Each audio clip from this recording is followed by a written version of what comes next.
Hello बच्चों, आज पढ़ेंगे हम समांतर क्रम संयोजन के बारे में। संधारित्रों के समांतर क्रम संयोजन के बारे में। संधारित्र को कैसे जोड़ा जाता है, तो जोड़ने का दो तरीका, एक होता है समांतर क्रम और दूसरा होता है श्रेणी क्रम। तो समांतर क्रम के बारे में जानेंगे। समांतर क्रम में प्रतिरोध संधारित्रों को इस प्रकार जोड़ा जाता है कि प्रत्येक संधारित्र का पहला सिरा किसी एक बिंदु से और प्रत्येक का दूसरा सिरा किसी दूसरे बिंदु B से जुड़ा होता है। इसका नाम रख लेते हैं E, इसका नाम रख लेते हैं B। इस प्रकार जोड़ा गया होता है। देखिए अब क्या होता है कि जैसे ही हम बिंदु A पर क्या करते हैं, प्लस क्यू आवेश देते हैं, तो यह प्लस क्यू आवेश बिंदु A से 3 पार्ट में डिवाइड हो जाता है। क्या होता है, 3 भाग में बढ़ जाता है। पहले संधारित्र के पास जाता है प्लस Q1, दूसरे के पास जाता है प्लस Q2 और तीसरे के पास आता है प्लस Q3। ठीक है। अब प्रेरण की क्रिया के दौरान क्या होता है, प्रेरण की क्रिया के दौरान दूसरे तीनों संधारित्रों के दूसरे प्लेटों पर अंदर वाले तल पे माइनस Q1 और बाहर वाले तल पे प्लस Q1 उत्पन्न हो जाता है। दूसरे वाले पर क्या होगा, बाहर वाले तल पे प्लस Q2, अंदर वाले तल पे माइनस Q2, तीसरे वाले पर भी बाहर वाले तल पे प्लस Q3 उत्पन्न हो जाएगा। और यह तीनों धनावेश प्लस Q1 प्लस Q2 और प्लस Q3 मिल करके यहां पर बनाते हैं प्लस Q। ठीक है। और वह प्लस Q पृथ्वी से आने वाले इलेक्ट्रॉनों के द्वारा क्या हो जाता है, न्यूट्रल हो जाता है, क्योंकि सभी संधारित्रों का जो पहला सिरा है वो किसी वैद्युत स्रोत से जुड़ा है और अंतिम में दूसरा सिरा जो है, सभी का दूसरा सिरा बिंदु B से जुड़ा है और बिंदु B पृथ्वी से जुड़ा है। तो इस पर के जो पॉजिटिव पॉइंट हैं वह क्या हो जाते हैं, पृथ्वी से आने वाले इलेक्ट्रॉनों के द्वारा निरावेशित कर दिए जाते हैं। ठीक है, इसलिए यहाँ लिखा नहीं जाता है। अब यह माना गया कि प्रत्येक संधारित्र की धारिता, पहले संधारित्र की धारिता C1 हो, दूसरे की C2 हो, तीसरे का C3 हो। तो आप जानते हैं कि समांतर प्लेट संधारित्र में, यानी समांतर क्रम में जब जो है चाहे संधारित्र को जोड़े चाहे समांतर क्रम में हम प्रतिरोधों को जोड़ें या संधारित्र को जोड़ें, तो समांतर क्रम में जो विभवांतर होता है दो बिंदुओं के बीच का, वो सबके लिए क्या होता है, एक समान होता है। ठीक है। तब हम क्या कहें, यदि पहले संधारित्र की बात करेंगे, क्या करेंगे हम, पहले संधारित्र की बात करें तो पहले संधारित्र में हम कहेंगे Q1 बराबर क्या हो जाएगा। देखिए एक संधारित्र का सूत्र होता है Q बराबर CV। क्या होता है, Q बराबर CV। तो पहले के लिए हम निकालेंगे इस सूत्र के अनुसार, तो क्या हो जाएगा हमारा, पहले के लिए Q1 बराबर, पहले संधारित्र के लिए लिखेंगे क्या, पहले संधारित्र के लिए, पहले संधारित्र के क्या हो जाएगा हमारा, Q1 बराबर C1 V। क्यों, क्योंकि सबके लिए V क्या है, इसके लिए भी V वही है, इसके लिए भी विभवांतर वही है। और इसी तरह से दूसरे के लिए हम यहीं आप स्वयं लिख लीजिएगा, दूसरे के लिए क्या हो जाएगा हमारा Q2 बराबर C2 V और तीसरे के लिए हो जाएगा Q3 बराबर C3 V। अब यदि देखिए मानना तो है नहीं, क्योंकि हमने पहले आवेश को बिंदु A पर हमने Q आवेश दिया था, यहाँ भी हमारा Q आवेश ही बाहर की तरफ आ रहा था प्लस Q भी। तो अब ये कहा जाए कि A और B के बीच कुल आवेश कितना है, A और B के बीच कुल आवेश Q हो, तो A व B के बीच कुल आवेश क्या हो, Q हो, तो Q बराबर क्या हो जाएगा, Q1 Q2 प्लस Q3। ऐसा क्यों, क्योंकि Q जो प्लस Q है यही ना 3 पार्ट में बढ़ रहा है, Q1 Q2 Q3 plus Q क्या है, वही 3 पार्ट में Q1 plus Q2 plus Q3 के रूप में बढ़ रहा है। तो तीनों का योग किसके बराबर होगा, Q आवेश के बराबर होगा। अब यहां देखेंगे तो Q बराबर, Q1 की वैल्यू क्या है C1 V, Q2 की वैल्यू क्या है C2 V और तीसरे यानी कि Q3 बराबर क्या है C3 V। आप देखेंगे तो V तीनों में क्या है, कॉमन है, तीनों में समान है, तो V क्या आ जाएगा बाहर, तो V बराबर क्या हो जाएगा, V क्वेश्चन में Q बराबर क्या, V कॉमन कर लिए तो बचेगा क्वेश्चन में क्या, C1 plus C2 plus C3। इसको हम मानते हैं समीकरण नंबर या इक्वेशन नंबर 1। अब इसके बाद हम देखें कहा जाए कि यदि इन तीनों संधारित्रों के स्थान पर, इन तीनों संधारित्रों के स्थान पर कोई एक ऐसा संधारित्र रखा जाए, कोई क्या एक ऐसा संधारित्र रखा जाए कि तीनों की धारिताओं के बराबर क्या हो, इन तीनों की धारिताओं के बराबर हो, वैसा एक संधारित्र यदि हम यहाँ रखें, हमेशा यहाँ लिख सकते हैं, लिखा जाए कि यदि ए व बी के बीच की कुल धारिता या तुल्य धारिता, हम यहाँ लिख रहे हैं तुल्य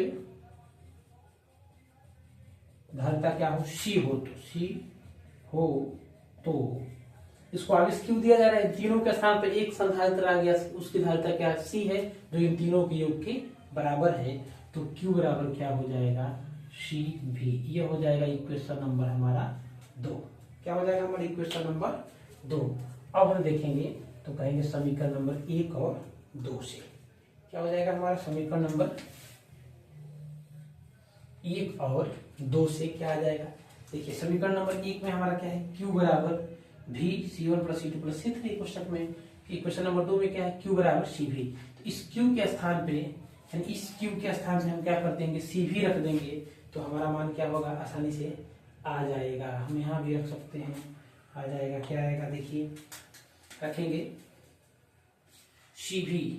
CV बराबर V कोष्टक में C1 plus C2 plus C3, तो क्या हो जाएगा हमारा V से भी कट जाएगा, तो बचेगा हमारे पास क्या, आगे यहाँ लिख देते हैं, बचेगा क्या हमारे पास C बराबर C1 plus C2 plus C3।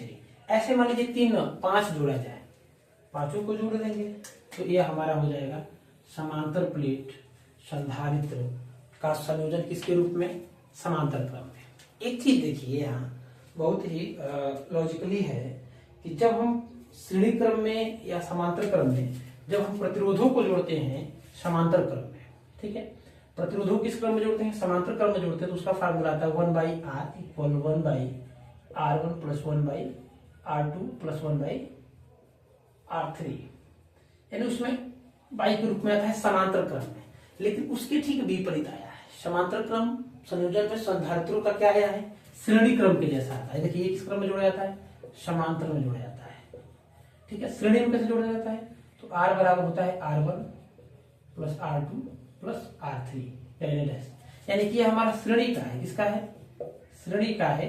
यानी कि जिस तरह से हम श्रेणी क्रम में प्रतिरोधों को जोड़ते हैं, आसानी से उसका जो है कुल प्रतिरोध निकाल लेते हैं, उसी तरह से यदि समांतर क्रम में संधारित्रों की तुल्य धारिता ज्ञात करना हो तो उसका फार्मूला C बराबर क्या होता है, C1 plus C2 plus C3 होता है। और ठीक इसी प्रकार हमारा क्या है, श्रेणी क्रम समायोजन भी है, श्रेणी क्रम संयोजन भी है। उसमें क्या होता है श्रेणी क्रम संयोजन में कि संधारित्रों को, प्रत्येक संधारित्र की दूसरी प्लेट को अपने अगले संधारित्र की पहले प्लेट से जोड़ देते हैं। जोड़ने के बाद हम इसी प्रकार उसका डेरिवेशन भी कर लेते हैं, ठीक है, संयोजन।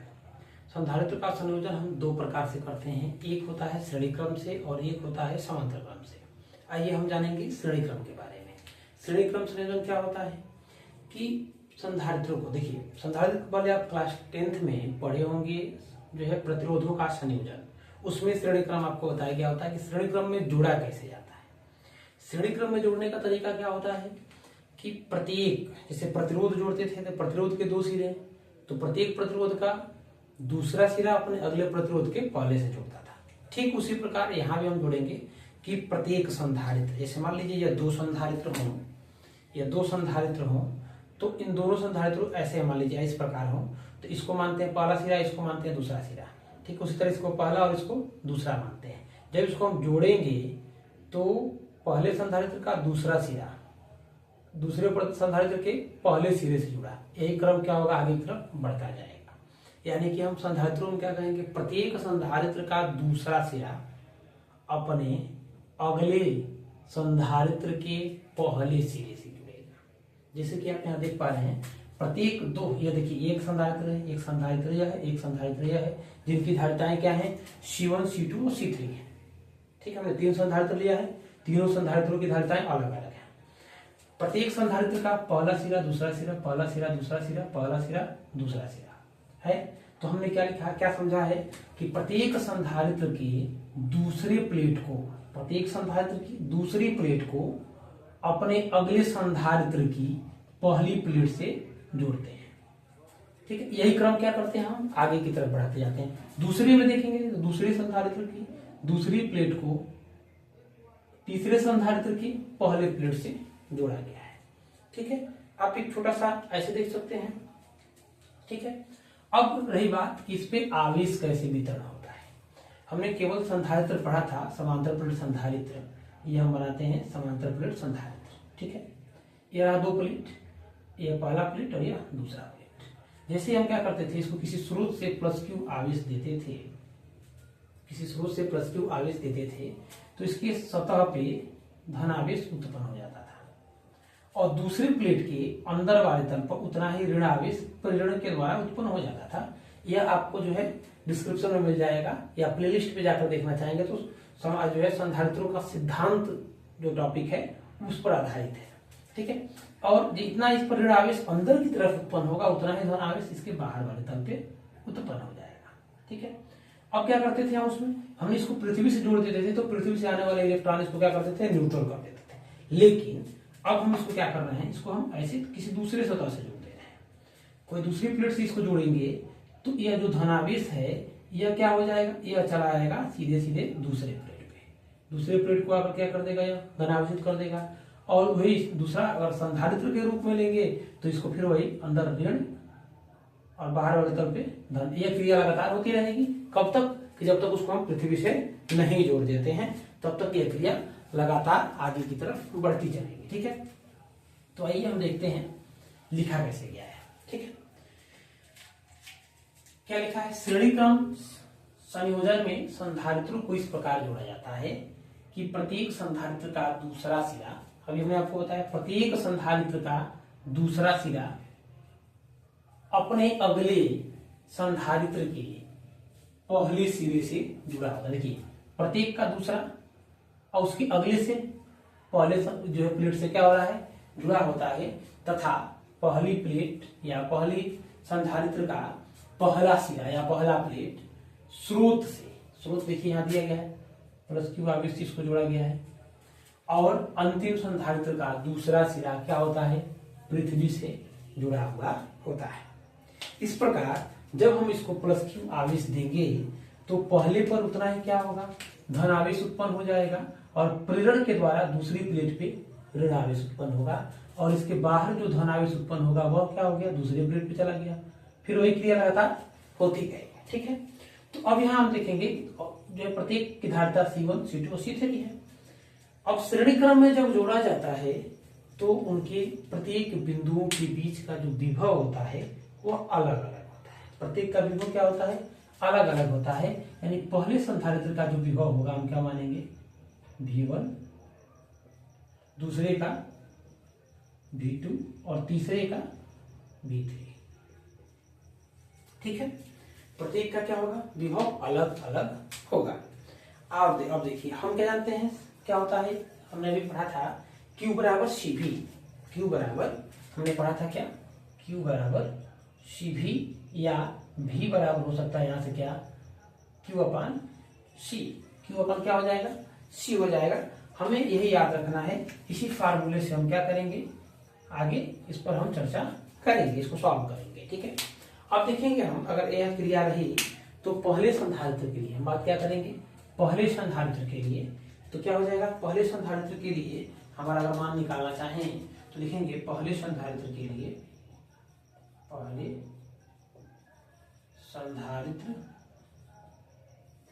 के लिए क्या हो जाएगा हमारा, अगर हम बात करें V1 बराबर तो क्या हो जाएगा हमारा, पहले संधारित्र के लिए V1 बराबर क्या हो जाएगा हमारा, Q अपान C1। क्यों Q अपान C1 होगा, क्योंकि आवेश श्रेणी क्रम में आवेश क्या होंगे, सब पे समान रूप से रहेंगे, लेकिन विभव सबका क्या होगा, अलग अलग रहेगा। तो पहले के लिए ये हो गया। अगर हम दूसरे संधारित्र के लिए निकालेंगे तो क्या होगा, V2 बराबर Q अपान C2। ठीक है, और उसी तरह से V3 बराबर क्या हो जाएगा हमारा, Q/C3। ठीक है। अब यदि हम बात करें कि बिंदु A और B जो बिंदु दिखाई दे रहे हैं, इनके बीच का जो टोटल विभव हम क्या मान लें, A और B के बीच का टोटल विभव क्या हो, V हो, तो यह विभव V इन तीनों छोटे छोटे विभव के योग के क्या होगा, बराबर होगा।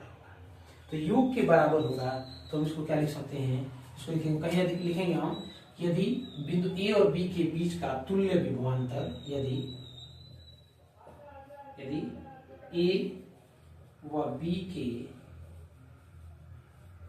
बीच का तुल्य विभवांतर V हो तो क्या हो जाएगा, V हो तो V बराबर क्या हो जाएगा हमारा, V बराबर V1 plus V2 plus V3। ठीक है। अब हम क्या करेंगे, V जैसे का तैसे रहने देंगे। V1 की वैल्यू क्या है, Q/C1 प्लस V2 का मान क्या है, Q/C2 प्लस Q/ क्या हो जाएगा तीसरे के लिए, V3 का मान क्या है, Q/C3। अब आप देखेंगे तो V हम कॉमन कर लेंगे, हमारे पास क्या बचेगा, V जैसे का तैसे है, ऊपर से क्या करेंगे, तीनों में Q क्या है, समान है, उभयनिष्ठ है, हम Q को कॉमन कर लेंगे तो कोष्टक में क्या हमारे पास बचेगा, 1/C1 plus 1/C2 plus 1/C3। ठीक है। यह रहा हमारा कहां तक, यह रहा हमारा जो है तीनों संधारित्रों के बीच का जो तुल्य विभवांतर क्या हो, V हो तब के लिए। अब ऐसा माना जाए, मान लीजिए इसको आवेश प्लस Q दिया गया, इस A और B के बीच का जो टोटल विभवांतर है वह V है, तो अब ऐसा माना जाए कि A और B के बीच एक ऐसा संधारित्र रखा जाए, एक ऐसा संधारित्र रखा जाए जिसकी धारिता इन तीनों के बराबर हो, तीनों के तुल्य हो, तो उसको Q आवेश देंगे, उसका विभवांतर भी है तो उसकी धारिता C निकल ही सकती है। तो हम कहें कि यदि क्या हो, हम बात करें कि यदि A व B के बीच, यदि क्या हो, A व B के बीच की तुल्य धारिता C हो, क्या लिखेंगे हम, यदि A व B के बीच की तुल्य धारिता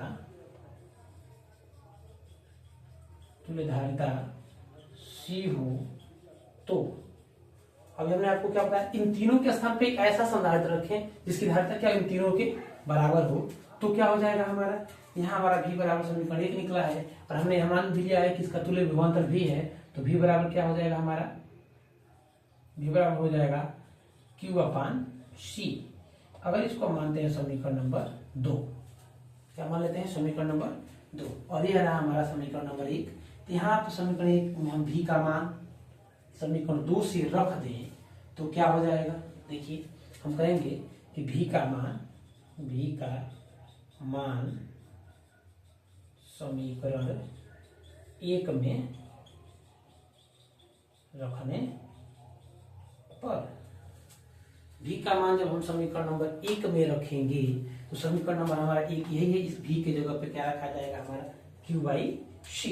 देखिए V के जगह पर हम क्या रखेंगे, Q/C बराबर टोटल हमारा क्या है, Q कोष्टक में, और क्या हो जाएगा 1/C1 plus 1/C2 plus 1/C3। अब यहाँ देखिए, यहाँ जो है हमारा Q से Q क्या हो जाएगा, कट जाएगा, बचेगा क्या, बचेगा हमारे पास 1/C बराबर 1/C1 plus 1/C2 plus 1/C3। यह रहा हमारा क्या, समांतर प्लेट या समांतर प्लेट संधारित्र की धारिता का संयोजन किस क्रम में, श्रेणी क्रम में, किस क्रम में है यह हमारा, तो यह हमारा है श्रेणी क्रम में, यानी कि हम कह सकते हैं कि श्रेणी क्रम में जो है जुड़े संधारित्रों की धारिता 1/C, यानी कि C किसके में क्या है, यह व्युत्क्रम के रूप में है तो इन सभी संधारित्रों की धारिताओं का योगफल देख रहे हैं, ये भी व्युत्क्रम के रूप में है, का योगफल उसके तुल्य संधारित्र की धारिता के बराबर होगा। ठीक है, इसके बाद हम देखेंगे समांतर क्रम समायोजन या संयोजन। समांतर क्रम संयोजन ये रहा हमारा श्रेणी क्रम संयोजन। श्रेणी क्रम संयोजन में क्या करते हैं हम, प्रत्येक जो है संधारित्रों को क्या करते हैं, प्रत्येक संधारित्र का दूसरा प्लेट अपने अगले संधारित्र के पहले प्लेट से जुड़ा होता है। ठीक है, इसमें आवेश क्या होते हैं, एक समान होता है, विभव का मान सबका अलग अलग रहता है, धारिता इसकी अलग ये है।